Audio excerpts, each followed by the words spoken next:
Olá, meus artistas queridos, sejam bem-vindos! Eu sou a professora Gabriela e estarei acompanhando vocês nesta jornada pelo mundo das artes. Vamos ver o conteúdo da nossa aula? Esta é a nossa aula 1. O nosso objeto de conhecimento é contextos e práticas, como detalhamento, introdução à história das artes visuais, da arte primitiva à arte contemporânea, no contexto das diversas sociedades. Então, nós vamos falar hoje sobre as artes visuais.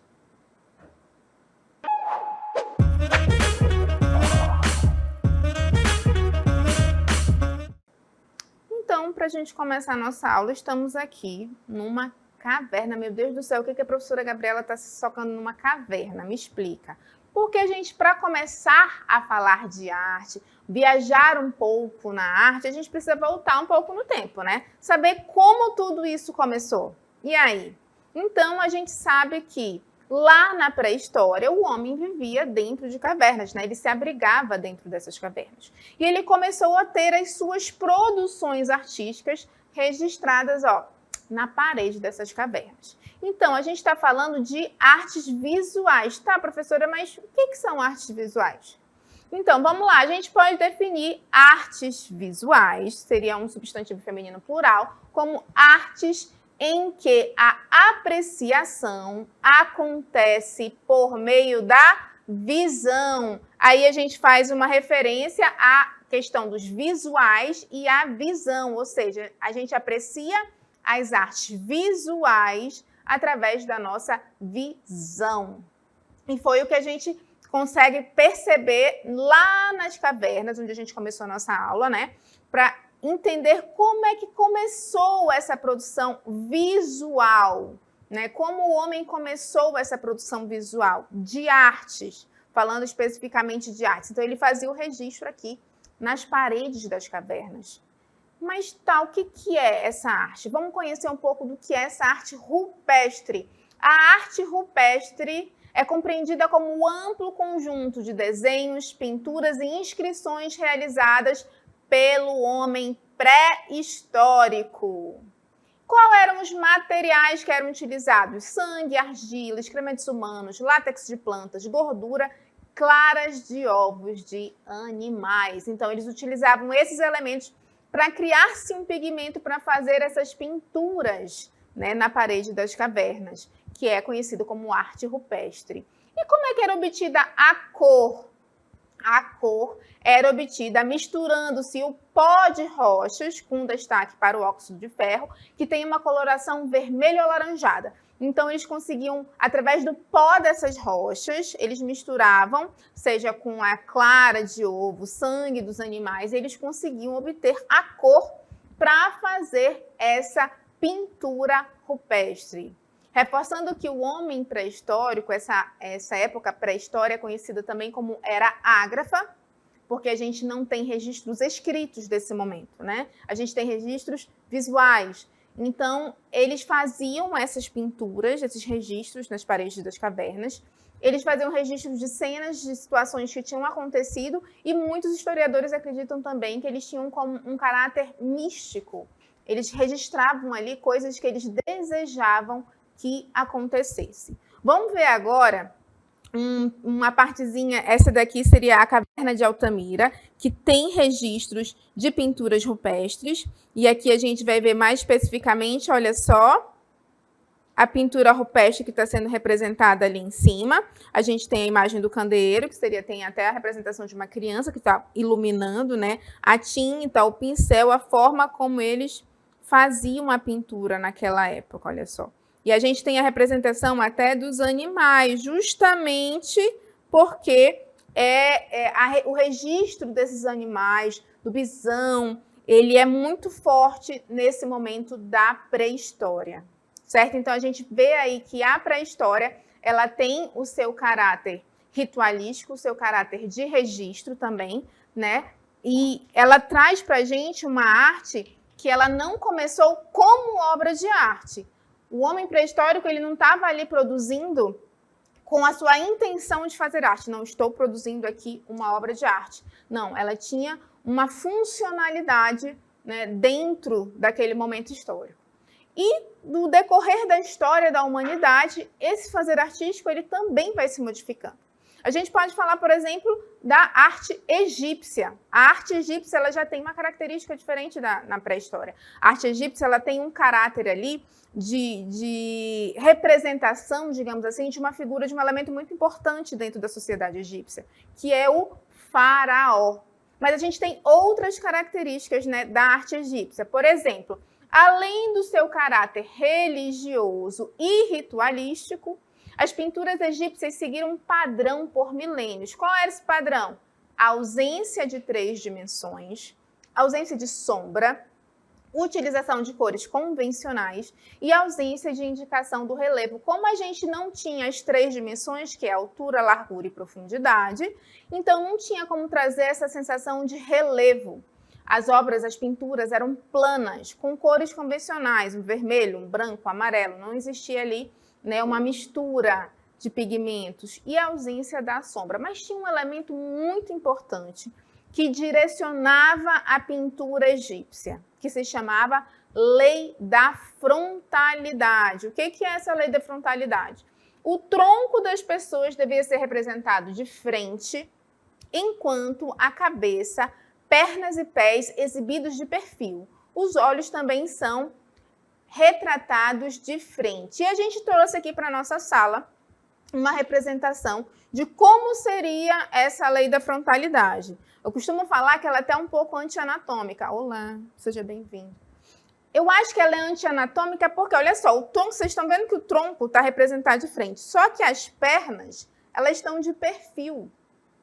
A cabeça está de perfil e os olhos estão representados olhando para frente.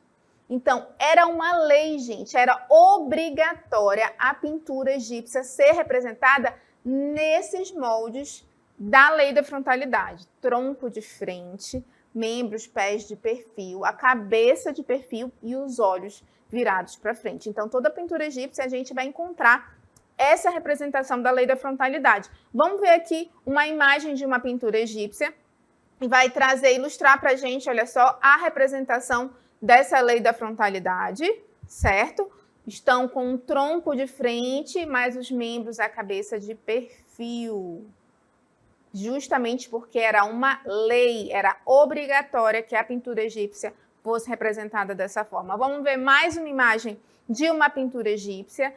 E o que eu quero trazer para vocês aqui é a representação da hierarquia. A gente tem figuras maiores do faraó, a esposa do faraó, e nas figuras menores, nesses que são retratados em tamanho maior, seria, digamos assim, o restante da sociedade, os servos, a sociedade como um todo. Porque o faraó, ele era a figura mais importante, né, dentro daquela sociedade egípcia. Então, a gente já percebe aí uma grande mudança na produção que a gente viu lá na pré-história. Aqui na pintura egípcia, a gente já consegue perceber de uma forma mais clara, digamos assim, o formato do que está sendo representado, seja o faraó, seja, né, a sociedade de uma forma geral, mas a gente consegue perceber, visualizar as formas. Justamente porque o caráter ritualístico, o caráter religioso que estava acompanhando essas produções artísticas, ele vai sendo modificado, né? O fazer artístico como um todo, ele vai sendo modificado. Até a gente chegar em alguns movimentos artísticos que transformam ainda mais esse fazer. Um deles é o cubismo. Historicamente, o cubismo, ele originou-se na obra de Cézanne. Pois para ele, a pintura deveria tratar as formas da natureza como se fossem cones, esferas e cilindros. Para Cézanne, a pintura não podia desvincular-se da natureza, tampouco copiava a natureza, de fato, a transformava. Aí a gente tem uma imagem de Pablo Picasso, chamado La Demoiselles de Avignon, são as moças de Avignon, digamos assim, e a gente percebe aí a questão das linhas, né? O cubismo, ele traz essa relação com linhas, com formas geométricas, que a gente consegue começar a identificar aí nessa obra do Picasso. Vamos ver agora as principais características da pintura cubista, certo? Olha só. Primeira que a gente pode comentar é a geometrização das formas e volumes. Quando a gente observa uma obra cubista, a gente vai identificar uma geometrização, identificar formas geométricas nessa obra.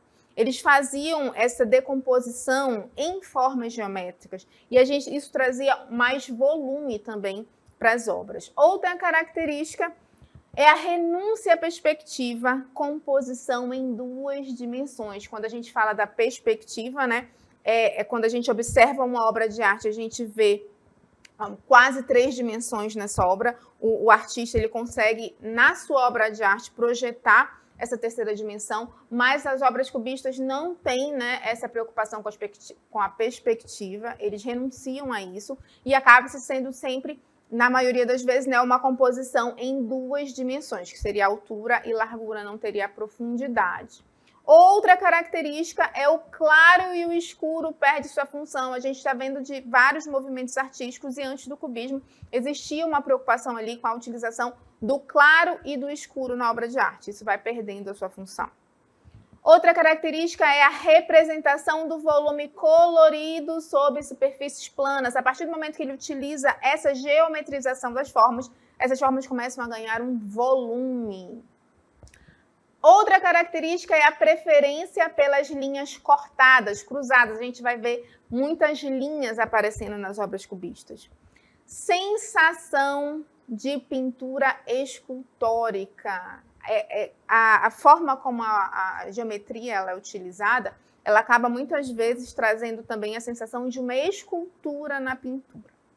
E outra característica são cores austeras, como do branco ao negro passando pelo cinza, por um ocre apagado ou um castanho suave. A gente não tem obras com cores muito intensas, um vermelho, um laranja, um verde, são cores mais, né, um pouco mais suaves, o branco, um cinza, um ocre, um castanho suave. A gente vai ver algumas obras cubistas. Olha aí, a gente tem essa obra da Mulher com Baldes, de Makovsky, e a gente já consegue perceber aqui a percepção das linhas. A gente consegue identificar as linhas e, se a gente olhar com atenção, a utilização das formas geométricas. Nessa decomposição, como se o artista estivesse fazendo uma decomposição da obra, utilizando as formas geométricas nessa composição. Outra imagem cubista que nós vamos ver, aqui a gente tem uma imagem de Georges Braque, certo? E mais uma vez a gente percebe aí a utilização das formas geométricas. E o mais interessante é que durante o movimento do cubismo, a intenção era fazer uma decomposição das imagens utilizando as linhas, as formas geométricas. Mas chegou um momento que os artistas eles mergulharam tanto nesse processo de decomposição que começaram a se perder e de repente eles começaram a não conseguir identificar formas. Aí eles voltaram, não, calma, vamos decompor, mas não vamos decompor tanto, né? Vamos voltar um pouco aqui, tentar, porque a intenção deles era ainda a representação de um objeto. Vamos trazer agora as duas imagens, uma ao lado da outra. E aqui a gente percebe aí a utilização das formas, das linhas, mas de uma forma geral a gente consegue identificar uma forma. A gente consegue identificar ali um corpo, né? O título da obra é A Mulher com Baldes, a gente consegue identificar um corpo. A figura está decomposta, né? A gente não tem uma representação real dessa figura da mulher, mas a gente consegue identificar ali a forma, né? Então o cubismo ele traz muito forte para a gente essa questão da decomposição da imagem utilizando as formas geométricas, né? Utilizando as linhas, e era uma proposta do artista desse movimento. Então, cada movimento artístico, ele vai trazendo as necessidades do artista. Chega num determinado momento que o artista ele tem a necessidade de se expor, de se expressar de uma forma diferente. Então, a gente viu que o cubismo ele tinha, né, essa forma de representação artística, e a gente vai ver um outro movimento artístico que a forma é totalmente diferente, que é o romantismo. O romantismo na arte conta com algumas características expressivas. Algumas delas são, olha só, aqui a gente já tem como característica do romantismo cultivo da emoção, da fantasia, do sonho, da originalidade, a evasão para mundos exóticos, onde se podia fantasiar e imaginar. Olha só, a gente já percebe aqui uma característica forte, a emoção, a fantasia, certo? Outra característica que nós temos é a exaltação da natureza. É uma característica do romantismo. Outra característica, defesa dos ideais nacionalistas, liberdade individual, a liberdade do povo. Olha um elemento interessante que está entrando aqui no romantismo. Lá no cubismo não tinha essa intenção de trazer uma crítica social, como a gente tem aqui no romantismo, que ele está defendendo os ideais nacionalistas, né? A gente já percebe uma produção artística voltada, né, preocupada com o momento histórico que aquela sociedade estava vivendo. Então, já é um conceito diferente. Outra característica do romantismo que nós temos é o individualismo, uma visão do mundo centrada nos sentimentos do indivíduo, o que o indivíduo pensa, né? Os sentimentos desse indivíduo. E o subjetivismo.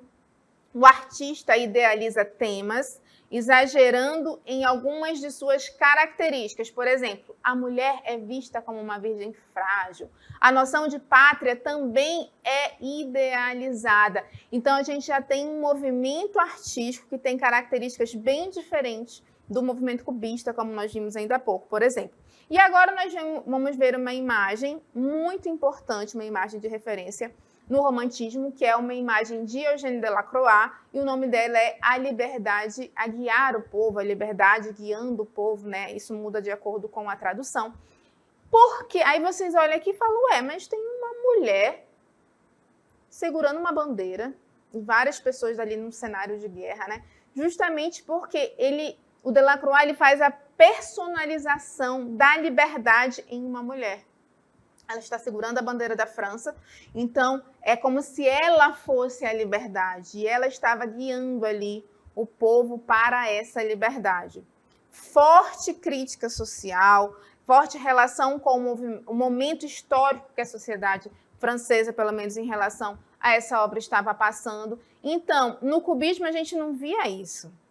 Na verdade, não tinha. O artista, a intenção dele era outra, era fazer uma decomposição de uma imagem. Aqui no romantismo a gente já tem um caráter de emoção, a gente já tem aí, começa a se entrar um contexto de crítica social através da obra de arte, como essa arte visual que a gente viu, que é aquela arte que eu consigo visualizar, né, usar a minha visão para fazer a apreciação dessa obra, como essa obra de arte ela pode influenciar no meu entorno, né, na sociedade em que eu vivo.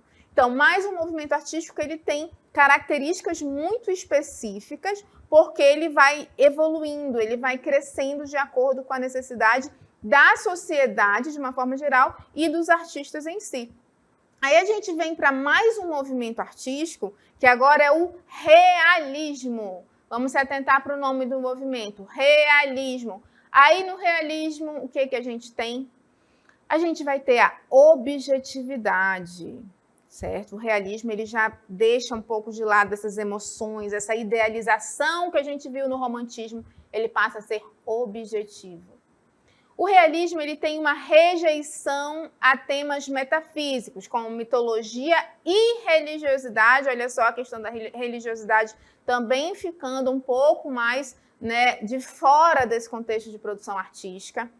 E a gente tem uma característica muito importante do realismo, que é a representação da realidade crua, as coisas como elas são. Daí a relação que a gente tem com o nome, né? Realismo. Ele traz ali a realidade exatamente como ela é. O artista realista ele vem trazer ali o seu cenário, o que está acontecendo no momento. É uma realidade imediata e não imaginada. Realmente está acontecendo ali. A obra realista ela traz um contexto de outra característica de politização. Justamente porque, aí entra uma outra característica, porque ela tem um caráter de denúncia das desigualdades. Olha como as coisas se relacionam.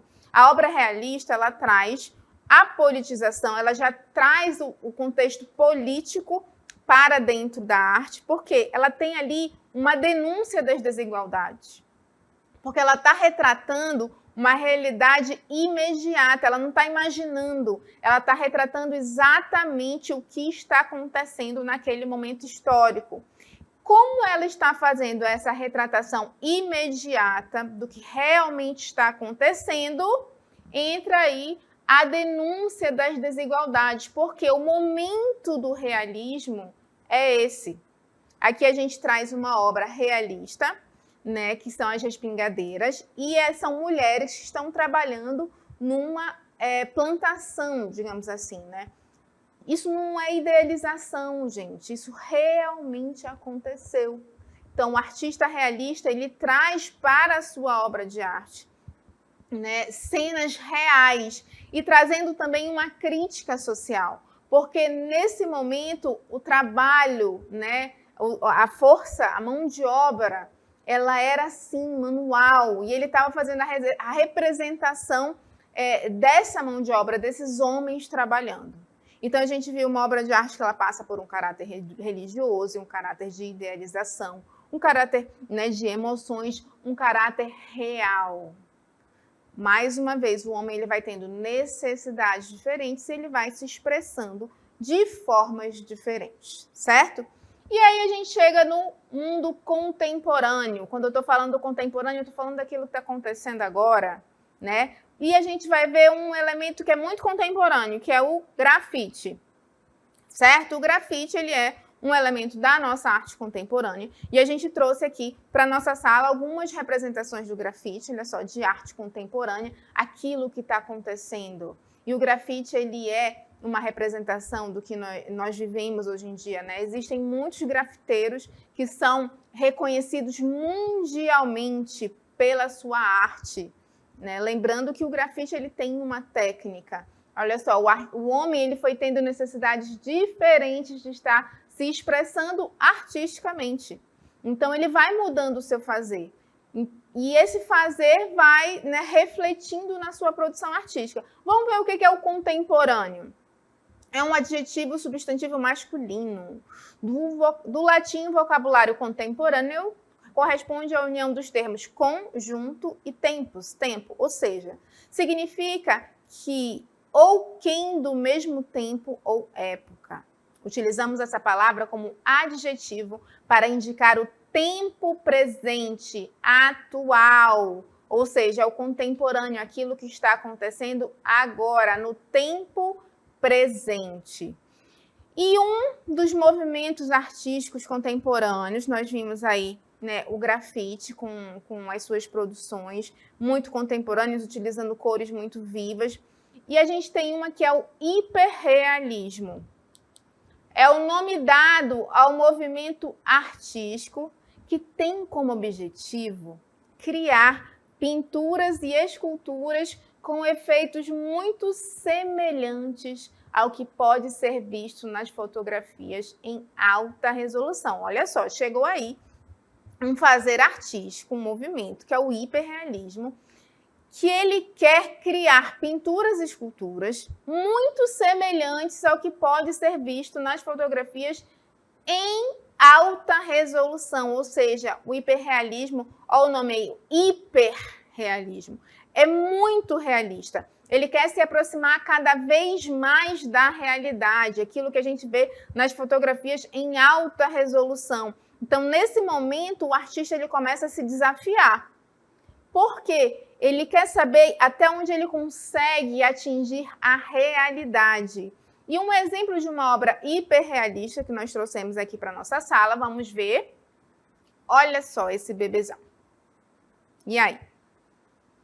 Parece uma representação de uma fotografia em alta resolução, na verdade, mas é uma escultura hiperrealista. O artista hiperrealista, ele tenta se aproximar em tudo da realidade. Até os cabelinhos desse bebezinho, os dedinhos, todos esses detalhes que estão presentes aí nessa escultura hiperrealista, eles tentam se aproximar cada vez mais da realidade. Então, são obras de arte que elas levam muito tempo na sua produção, elas não são feitas de forma rápida, elas levam um tempo, justamente por conta dessa preocupação do artista em se aproximar da realidade. E o hiperrealista, elas são muito grandes. Olha só, ele tem que fazer uma representação real em uma escala muito maior. Bebezão não é desse tamanho, né? O bebezinho fica aqui, ó, no nosso colo. Mas ele já fez uma representação numa escala muito maior e o cuidado que ele tem para se aproximar da realidade. É como se fosse um desafio, gente. Né? O desafio do artista hiperrealista é que o espectador, que é aquele que está apreciando a obra de arte, ele olha e fala, nossa, mas isso parece de verdade, nem parece uma escultura. Vamos ver agora uma imagem de uma exposição hiperrealista, olha só. Muitos colocam o nome de O Homem e a Galinha. E é uma imagem, vocês podem, no primeiro momento, quando a gente olha essa obra, a gente fala, ué, mas é um homem sentado com uma galinha. Não, é uma escultura hiperrealista. E a gente percebe aqui a preocupação do artista, né? Olha só, a galinha, o homem, a forma como ele está se colocando à mesa, né? A forma, até o posicionamento dos pés, toda essa preocupação do artista hiperrealista. Então, basicamente, o hiperrealismo ele consiste na utilização de meios mecânicos para que o artista possa reproduzir, né, em uma tela, uma escultura, os mínimos detalhes da fotografia, que a olho nu pode passar despercebido, mas aqui, nessa representação hiperrealista, o artista ele quer trazer os mínimos detalhes. E os temas desses trabalhos, eles seguem uma linha que elas são voltadas para as coisas reais, né? Como paisagens, animais, pessoas. As imagens, elas são tão perfeitamente reproduzidas, como a gente está vendo aqui, que muitas vezes a gente não consegue distinguir o que é a pintura hiperrealista e o que é a fotografia. Uma vez que o artista hiperrealista, ele pega ele como referência a perfeição dessas fotografias em altas definições para fazer a representação, seja nas suas pinturas, seja nas suas esculturas. Então, nós vimos que as artes visuais, né, aquele fazer artístico que a gente consegue visualizar, apreciação através da visão, elas passaram por um processo de transformação de acordo com a transformação do homem dentro de um contexto histórico. A gente viu desde lá da pré-história, que era a representação de cenas cotidianas ou até de um caráter místico. Começa a entrar a arte aí como caráter místico, né? De imaginar cenas que ele desejava que acontecesse e ele fazia essas representações na intenção de trazer, né, essas energias para perto dele e foi se transformando em representações de deuses, né, de personalidades muito importantes dentro da sociedade. O caráter religioso, ele sempre acompanhou por muito tempo, inclusive, a produção da arte visual e depois de um momento mais na arte moderna, que os movimentos artísticos eles foram se transformando e foram trazendo uma arte que trazia a intenção do artista para sua composição. O que o artista queria trazer, como nós vimos no romantismo, que já tinha um caráter de emoção, né, de idealização, o realismo, que já tenta trazer a obra, uma representação real da realidade crua, nua e crua, aquilo exatamente como está acontecendo, e, consequentemente, trazendo a politização para dentro da obra de arte, o caráter social, de crítica social. Então, a gente percebe que a arte, ela transforma uma sociedade porque ela entra também como um instrumento de expressão e comunicação. O artista ele consegue se expressar através da sua obra, ele consegue comunicar através da sua obra. E tem vários, diversos intenções dentro de um fazer artístico, como nós estamos vendo aqui no hiperrealismo, que o artista ele tenta se aproximar ali quase como um desafio, se aproximar da realidade, da fotografia, e ele tenta trazer essa representação para a sua obra. Então, nós vimos como as artes visuais elas foram se transformando no decorrer da história da arte.